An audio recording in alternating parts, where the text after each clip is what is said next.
lifted high, be lifted high,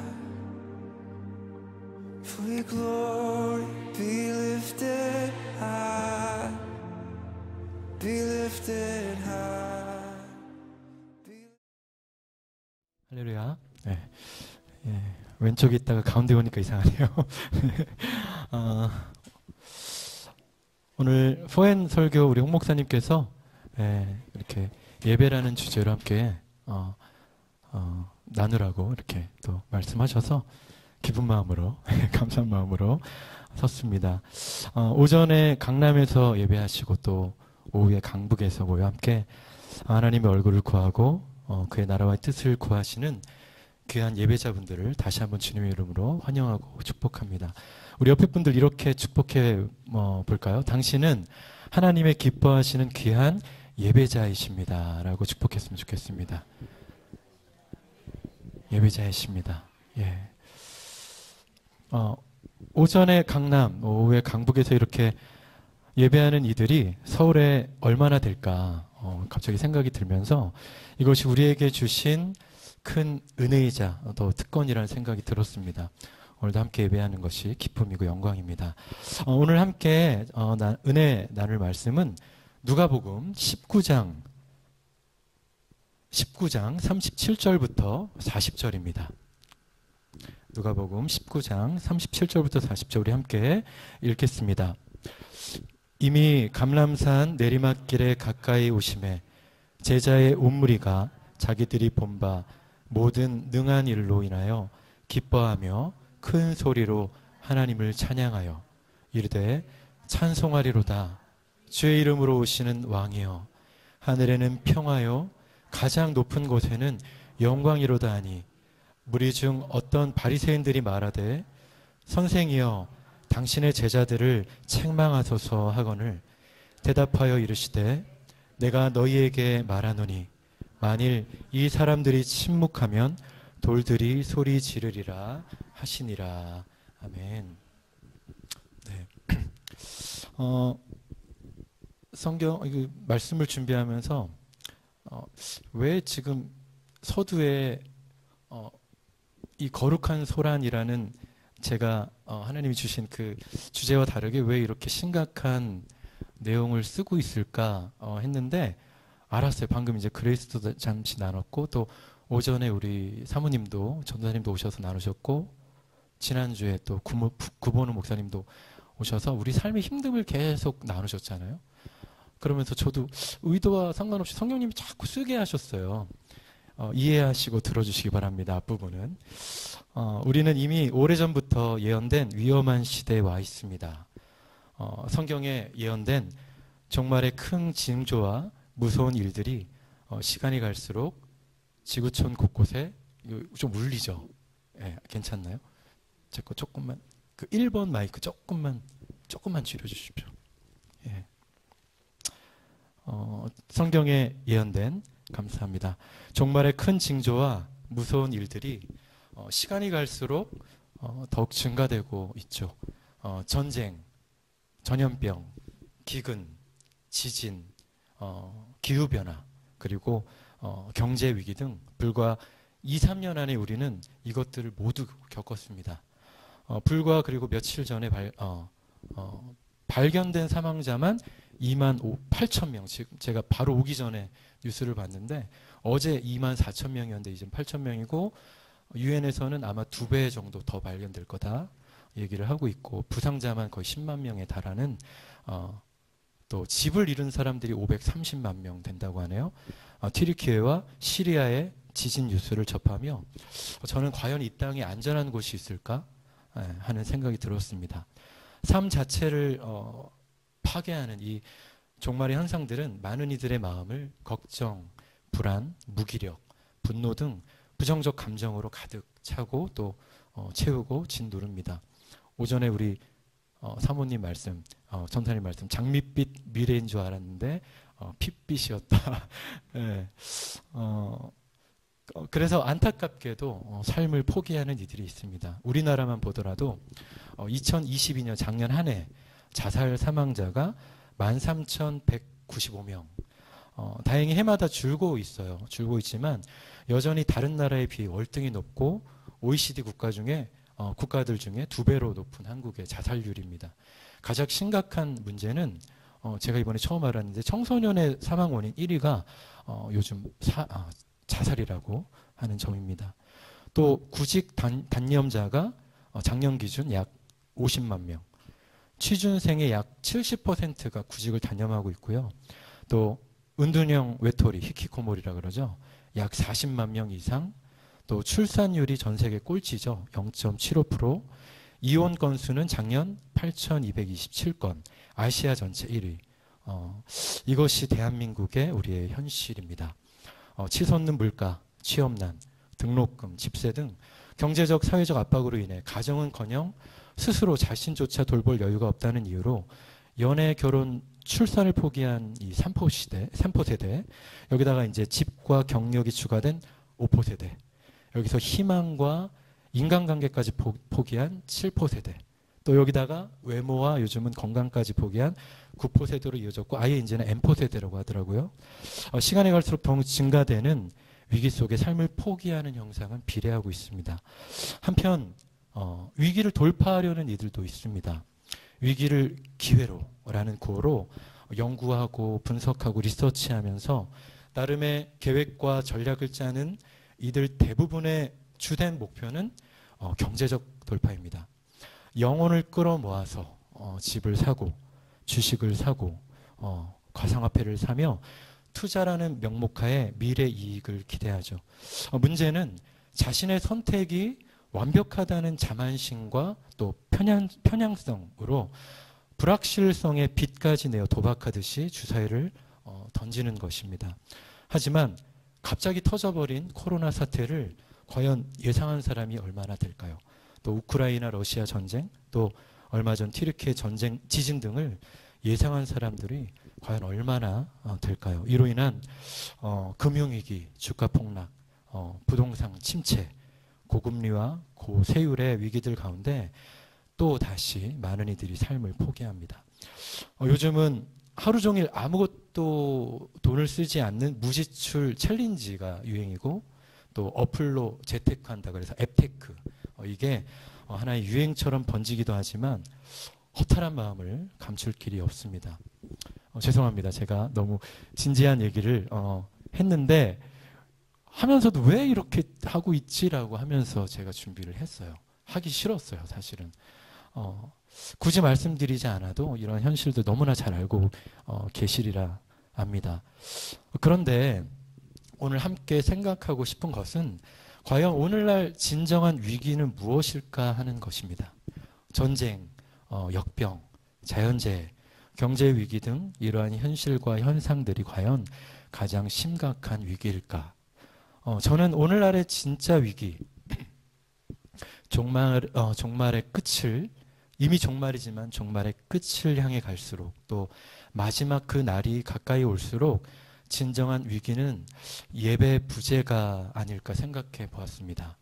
지난 코로나 기간 동안 무려 10,000개 교회가 사라졌고 비대면이라는 대책이 상책이 되었고 참여하는 예배가 아닌 관람하는 예배가 익숙해져 버렸습니다. 또 생존의 문제 앞에 가장 먼저 예배를 중단하는 그리스도인들 약 100만 명의 현재 한국의 가난한 안나가 성도들이죠. 교회 안나가 가난한 성도들, 또 점점 늘어나는 교회를 향한 세상의 핍박과 미디어의 조롱들, 또 예배가 사라지고 있는 다음 세대와 캠퍼스의 모습들을 접할 때 참으로 안타까운 마음이 듭니다.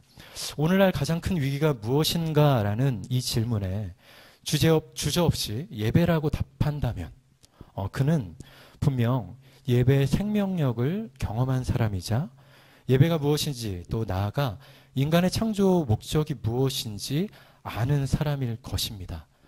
여러분에게 있어 예배는 어떤 의미이신가요? 아마도 각자 예배에 대한 정의와 의미가 있으실 줄 압니다. 저는 지난 3년의 시간들을 이렇게 쭉 보내면서 생각해 봤어요. 예배가 무엇일까? 나에게 어떤 의미일까? 나는 어떻게 이 예배의 삶을 살아야 할까를 했을 때 말씀을 준비하면서 정리된 생각이 이거였습니다.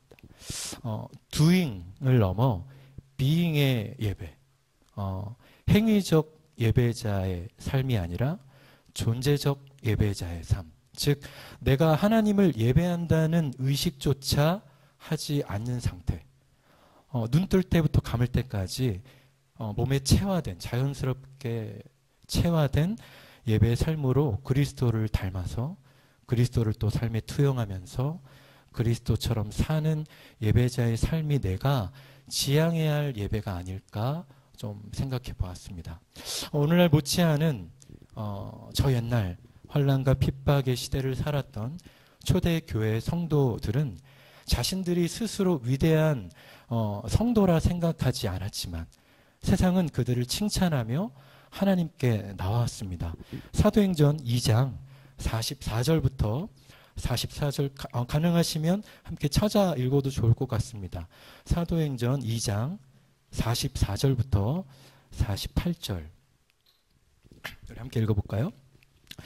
네, 믿는 사람이 다 함께 있어 모든 물건을 서로 통용하고 또 재산과 소유를 팔아 각 사람의 필요를 따라 나눠주며 날마다 마음을 같이하여 성전에 모이기를 힘쓰고 집에서 떡을 떼며 기쁨과 순전한 마음으로 음식을 먹고 하나님을 찬미하며 또 온 백성에게 칭송을 받으니 주께서 구원받는 사람을 날마다 더하게 하시니라. 아멘. 이 구절을 가만히 살펴보면 이들의 모습 속에 개인 이기주의나 어떤 집단 이기주의, 생존 경쟁, 위기의식, 또 영끌 투자, 삶의 포기 등은 전혀 보이지 않습니다. 그저 사랑의 마음과 서로의 필요와 자신의 삶을 나누고 또 예배하였습니다. 이때 세상은 이들의 삶의 방식에 매료되었습니다. 존재적 예배자로서의 그들의 삶은 또 다른 무수한 예배자들을 결실하였습니다. 혹시 이들의 삶의 방식에 대한 동경과 갈망이 있으신가요? 그렇다면 그 사람은 구원의 확신과 기쁨과 감사와 믿음이 충만하다는 증거일 것입니다. 시대적 선지자라 불리는 에이든 토저는 이렇게 말했습니다. 우리는 모두 기꺼이 주를 위해 일해야만 합니다. 그러나 그것은 어디까지나 하나님께서 우리에게 베푸시는 은혜입니다. 저는 우리가 하나님을 예배하는 의미와 즐거움을 알게 될 때까지는 하나님을 위해 일하는 것에 관심을 갖지 말아야 한다고 생각합니다. 예배자는 하나님의 일을 할 때도 영원토록 없어지지 않을 그런 일을 합니다. 우리가 그분의 일을 하는 것은 바로 우리가 하나님을 간절히 예배하는 자로 나오는 것입니다. 라고 말했습니다. 초대교회 성도들의 모습이 바로 이러한 모습인 것 같습니다. 예배와 일의 경계가 사라지고 예배와 삶의 구분이 모호한 그들의 모습. 살아가는 모든 순간 하나님과 사랑을 사랑하는 예배자로서 지금 하는 나의 행동이 전도, 또 봉사, 구제, 헌신이라고 굳이 의식하지 않은 채 수많은 영혼들을 주께로 인도하고 있는 초대교회 성도들의 모습. 로마서 말씀처럼 살아도 주를 위해 살고 죽어도 주를 위해 죽었던 그들은 영원한 교회의 롤모델이자 위대한 실존적 예배자들이었습니다. 하나님께서 당신의 형상대로 인간을 창조하신 목적은 우리가 잘 아는 대로 우리와 깊은 인격적 교제를 나누시기 위함이었습니다. 또 그가 우리를 구원하신 이유 역시 우리와 교제하기 위함이십니다. 이 위대하신 창조주와 구원자를 경험한 자녀들의 특징, 그것은 바로 예배의 갈망입니다. 복음서 한켠에는 자신들이 그토록 고대하던 메시아, 위대한 능력으로 나타난 구원자를 경험한 자들의 반응이 기록되어 있습니다. 오늘 본문 누가복음 19장 37절부터 40절은 사복음서가 모두 증거하는 매우 중요한 장면으로서 예수께서 다윗 혈통의 메시아이심이 공적으로 마침내 인정되고 선포되는 장면입니다. 세상의 구원자, 만왕의 왕, 거룩하신 하나님의 아들을 만난 사람들의 반응은 요란합니다. 그들은 자신들의 겉옷을 바닥에 깔아 복종을 표했고 또 승리를 상징하는 종려나무를 흔들며 환호하였습니다. 마태복음을 보면 예수께서 예루살렘에 들어가시니 온 성이 소동하였다라고 묘사합니다. 앞에서 가고 또 뒤에서 따르며 긴 그 행렬이 이어져 큰 소리로 노래하는 그들로 인해 예루살렘은 완전히 축제 분위기였을 것입니다. 그리고 예루살렘을 가득 울리는 큰 찬양의 소리는 도시 전체를 예배의 장소로 바꿔버렸습니다.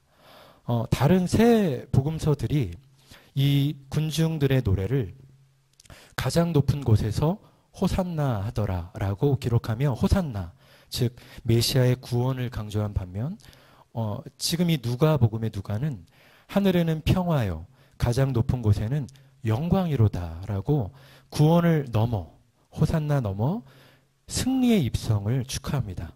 학자들은 이 장면이 일반 백성들과 또 제자들 모두가 예수님의 메시아적 정체성을 한 목소리로 드러내는 유일한 장면이라고 설명합니다. 즉 원수 로마로부터의 구원과 원수 사탄의 권세로부터의 구원, 실제적 삶의 돌파, 삶의 그 어려운 그 삶에 우리 나눴던 그 어려운 돌파뿐만이 아니라 놀라운 영적인 돌파, 또 언약 백성으로서의 승리뿐만 아니라 모든 하나님의 백성으로서의 승리가 예수 그리스도 이 한 분을 통해 이루어졌다는 진리를 이 복음서가 우리에게 가르치고 있는 것입니다. 그리고 마지막 40절의 말씀은 사복음서 중 이 누가복음이 유일합니다. 대답하여 이르시되 내가 너희에게 말하노니 만일 이 사람들이 침묵하면 돌들이 소리 지르리라 하시니라. 돌들이 소리 지르리라. 예수님을 만난 사람들은 잠잠할 수 없다는 거죠.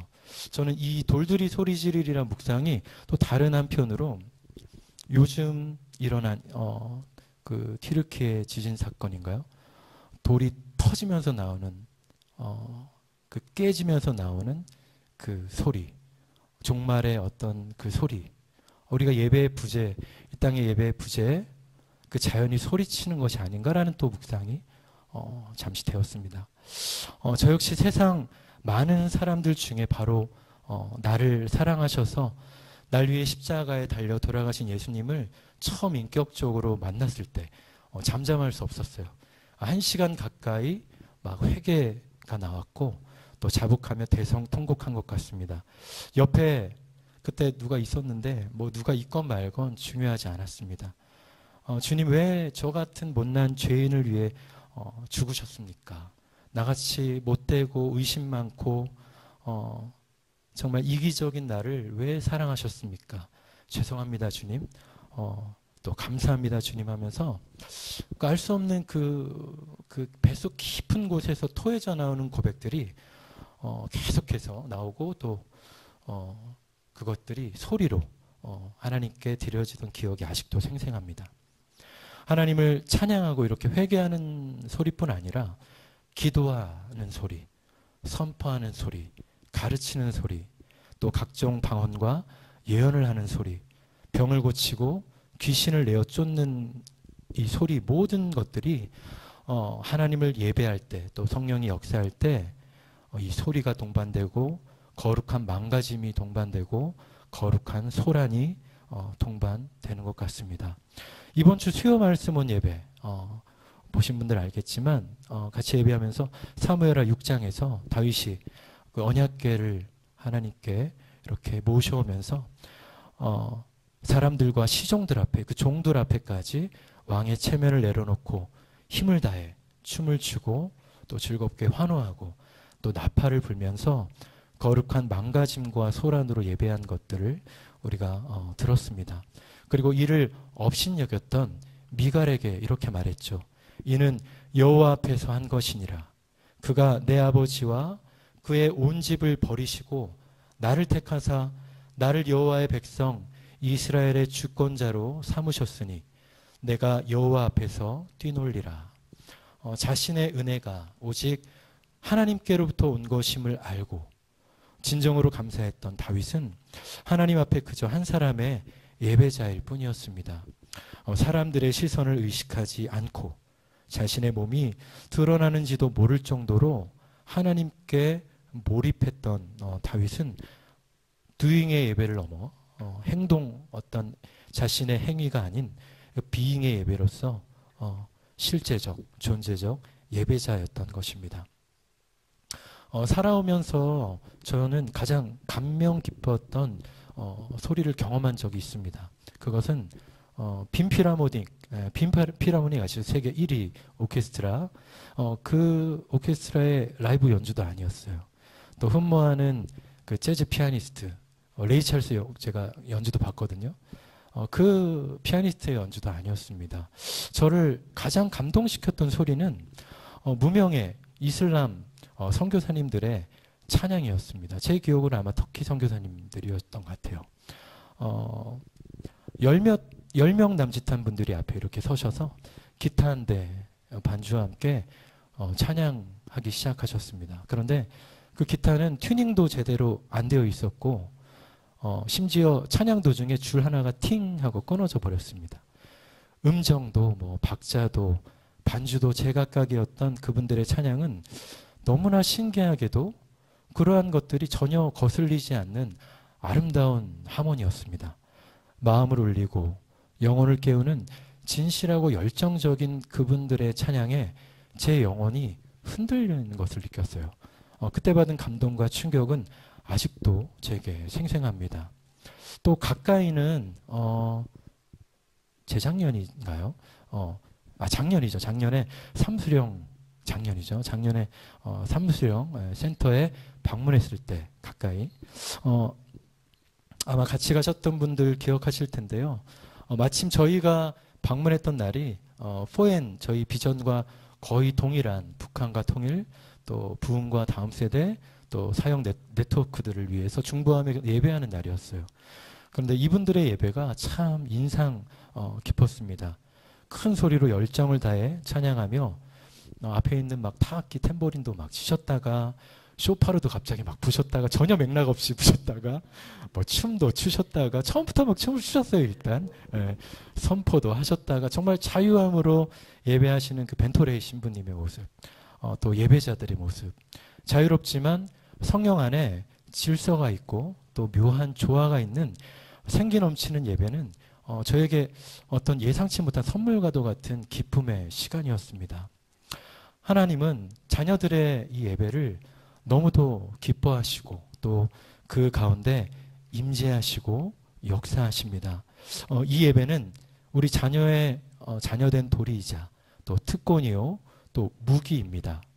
시대적 상황을 바꾸고 판도를 뒤집고 기적을 만드는 게임 체인저입니다.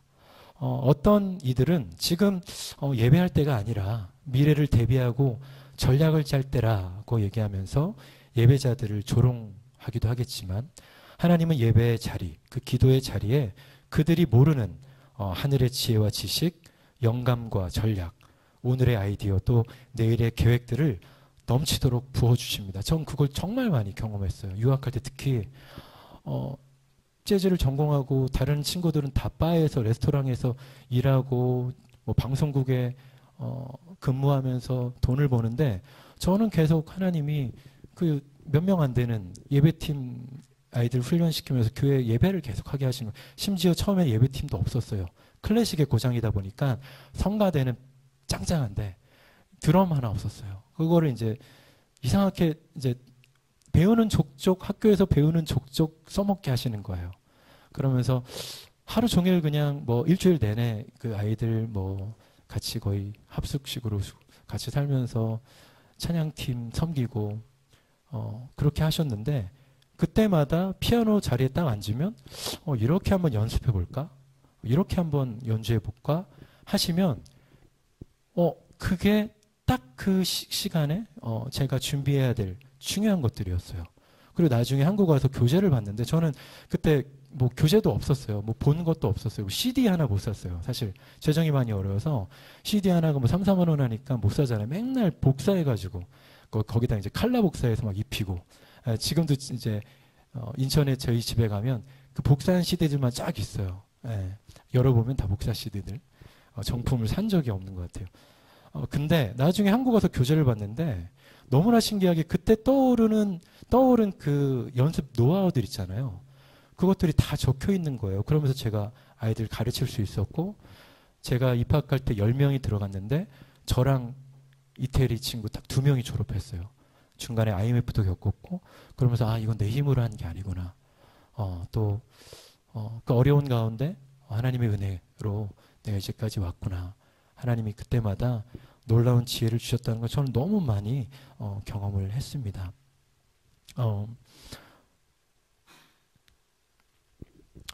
전쟁, 역병, 기근, 지진, 기후변화, 경제 위기 등 종말의 큰 징조와 무서운 일들은 사실 인간의 욕심과 죄로 인함인 것을 우리가 기억합니다. 즉 우리의 욕심과 욕망을 내려놓는 것만이 이 말세의 모든 위기들을 멈출 수 있는 유일한 방법입니다. 하지만 죄인된 우리로서는 소망이 없으며 오직 하나님의 은혜, 그리스도의 십자가와 부활, 그리고 성령의 능력만이 유일한 해답인 것을 우린 잘 압니다. 그렇게 우리는 예배합니다. 그 은혜를 입은 자들로서 하나님 아버지의 마음을 알아 그의 마음을 시원케 해드리는 거룩한 소리를 바라는 저와 여러분 되시길 간절히 소망합니다. 행위적 예배자를 넘어 존재적 예배자로서 거룩한 망가짐과 거룩한 소란의 예배자로서 찬송하리로다. 주의 이름으로 오시는 왕이요 하늘에는 평화요 가장 높은 곳에는 영광이로다 찬양하며 왕의 왕 예수 그리스도의 이름을 높여 찬양하고 예배하는 예배자로 살아갈 때 사람들은, 세상은 진리의 하나님을 발견하고 주께 돌아올 것입니다. 이 시간 함께 잠시 기도하길 원합니다. 2가지 기도 제목 하고 싶은데요. 먼저는 이렇게 기도했으면 좋겠습니다. 주님, 오늘도 저희가 하나님을 당신을 예배하기 위해 모였습니다. 우린 당신의 부르신 거룩한 예배자입니다 라고 고백하며 doing의 예배를 넘어 being의 예배로 살게 하시고 높고 거룩하고 영광스러운 우리의 예배자로서의 정체성이 성도들마다, 교회들마다, 또 모임 가운데, 일상 가운데 다시 회복되게 하시며 더 깊은 예배의 기쁨, 또 높은 예배의 영광을 경험하는 하루하루 또 올 한 해 나아가 우리의 평생이 될 수 있도록 우리 함께 기도하며 중보하겠습니다.